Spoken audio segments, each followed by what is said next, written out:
Hello, my kindergarten through third grade artists. So, you just read the book How to Make Friends with a Ghost by Rebecca Green, and I love the illustrations in that book, which help inspire today's art lesson.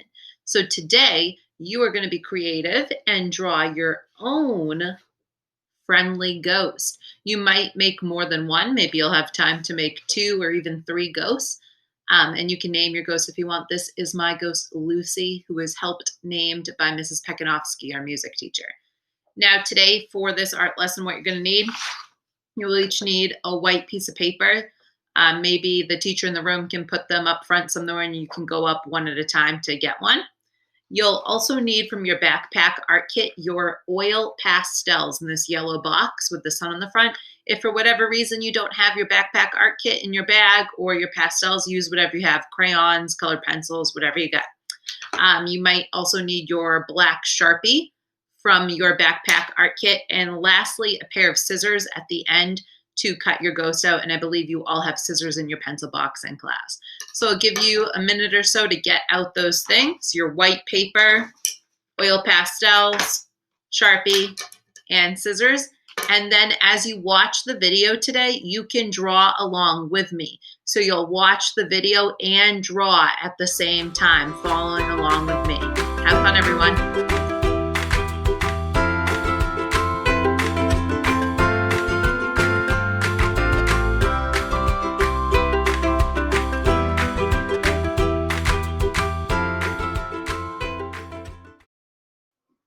Hi everyone. So to start, we're going to need a white paper and we're going to hold it the tall way, vertical.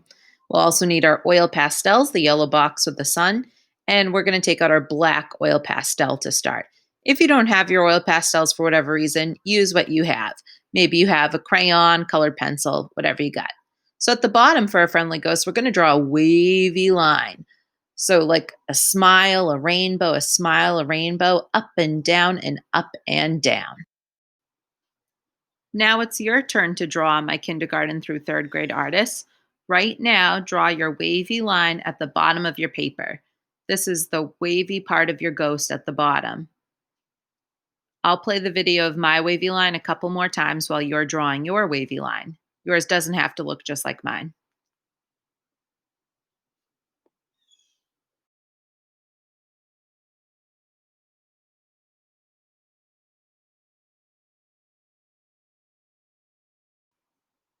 All right, now artists, we're going to draw the rest of our ghost. We're going to draw the body.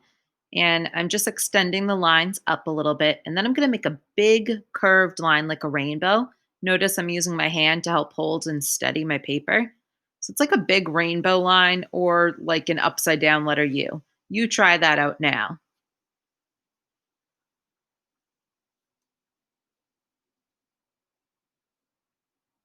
Once you have that big rainbow line, I like to put a few little small lines near the edge of my ghost. Just kind of makes it look a little more wavy, a little more wrinkly or 3D. And then I'm going to draw the arms. And I made two curved lines, kind of like letter U's on each side for the arms. So next up, we're going to draw a mouth and eyes for our ghosts. You can do it differently than mine or the same. For the mouth for my friendly ghost, I just made a little smile. Next up for the eyes, I'm switching over and using my permanent marker, a Sharpie. And I'm drawing two circles for my eyes. You can do them however you want, though. And inside the circle, I make another circle, a medium circle. And then inside that medium circle, I made a smaller circle. Then I color the medium circle in black. That's the pupil of the eye. And I leave the small circle white like a reflection. You could do that or something totally different for the eyes. It's up to you. One last thing for our ghost is to add some cheeks. And I used my pink and my peach oil pastel. And I'm just using a paper towel or tissue, whatever's in your classroom, to clean them off if they had any other colors on them. Sometimes when we mix, they get a little dirty. So here I'm just making a little rosy cheek. I'm coloring with my pink oil pastel, a circle on each side. You can try that out now if you'd like to. And I'm going to use the peach pastel around the edge of the pink just to kind of soften the color up. So I used peach and pink to make some kind of rosy cheeks. You can try that out right now on your ghost if you want to. Look at how happy this ghost is. I love it. Okay, after this, I'm just using my finger to smudge the pink and peach a little bit, kind of blend it out with my finger, and I can use the paper towel to wipe my finger a little too. And our ghost is almost done. I'm using a little bit of my gray oil pastel to just kind of make a little bit of shading on the edges of my ghost. You can do that if you want to.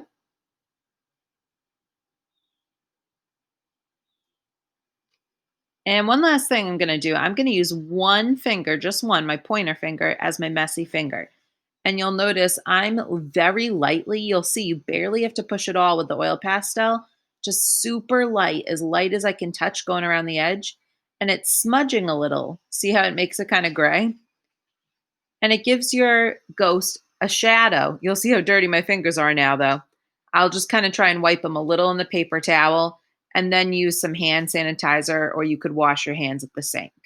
There are a lot of you, so you'll have to go up one at a time to the sink to wash your hands after you smudge. And just try to use one finger for that part. You can see here I'm using some hand sanitizer in my paper towel to get it off. That works kind of too. But washing your hands is best. But remember, one person at a time at the sink. While you're waiting to go to the sink, you can take your scissors out. I know you have them in your boxes in class, or if you're at home, you probably have a pair of scissors somewhere. And you can start cutting out your ghost. This is the final step. Now take your time with your scissors, going nice and slow. My kindergarten kiddos, maybe practice opening and closing your scissors. I always think of it like a little alligator. Open and close a few times and then start cutting. And once you've cut your ghost out, everyone, you can make a second ghost and even a third one if you want on another piece of paper. You can also name your ghost. When I made this ghost, our music teacher, Mrs. Pekanofsky, was next to me and she helped me come up with the name Lucy. So this is Lucy the ghost, everyone, my friendly friend. I hope you enjoy this lesson. You'll get to practice your lines and shapes and making expressions because you can do different types of mouths and eyes on every ghost, different arms as well. So, my kindergarten through third grade artist, here is Lucy the ghost. And now I'm going to make two more ghosts. You probably have time to make one more as well. So it's up to you. After you make your first one, you can make one more or maybe even two more. But probably the limit is three. So again, you can see I'm going through the steps again. I'm starting near the bottom of my paper, making a wavy line. After I make that wavy line, I'll make a big U, upside down U shape or a rainbow, whatever you want to call it, for the body. So that's kind of how you start any ghost. The wavy line for the bottom, and then a big curved line like a rainbow for the rest of the body. And after you do these parts, you can really get creative with what types of arms you want to put on your ghost, what types of mouth or eyes. Maybe you want to add eyelashes or eyebrows. Maybe you want to make a bow on your ghost's head or a little hat, like a top hat. You can be creative with it and give your ghost some personality. So it's up to you for the rest of the class. Come up with maybe one or two more friendly ghosts so you have several little ghost friends. And I hope you enjoy this lesson, everyone. I hope you enjoy practicing drawing with lines and shapes and coming up with different expressions for your ghost, showing different kind of characters with your ghost through your eyes and mouth that you draw. At the end, when you're done today, please make sure you put your oil pastels back in the box. That your hands are washed, of course, because they might have some pastel on them today, one at a time at the sink. And please make sure your Sharpie goes back in your backpack art kit as well. Have fun today, everyone.